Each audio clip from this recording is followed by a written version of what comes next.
Un matin, deux enfants, frères et sœurs, se rendaient à l'école. Le garçon, Édouard, n'avait que 4 ans, et sa sœur, âgée de presque 6 ans, l'entraînait en disant « Viens, Édouard, il faut se dépêcher, nous ne devons pas être en retard. » D'une main, Édouard s'agrippait à son bras, et de l'autre, il tenait précieusement son premier manuel à couverture bleue, son unique livre qu'il adorait et qu'il connaissait presque par cœur. L'école se trouvait à plus d'1 kilomètre de chez eux, et les petits trottaient avec enthousiasme. Au croisement de 2 routes, ils rencontrèrent un grand monsieur au costume noir, au visage aimable, Monsieur Harris, le ministre. La sœur murmura « Édouard, c'est Monsieur Harris.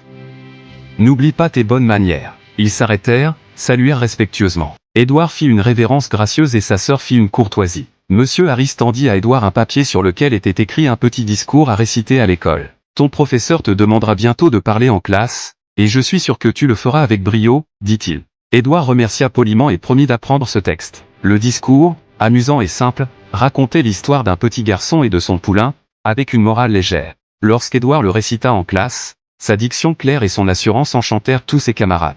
Ce moment, aussi modeste fut-il, fut le début d'un futur brillant pour Édouard, qui grandit pour devenir l'un des orateurs les plus célèbres.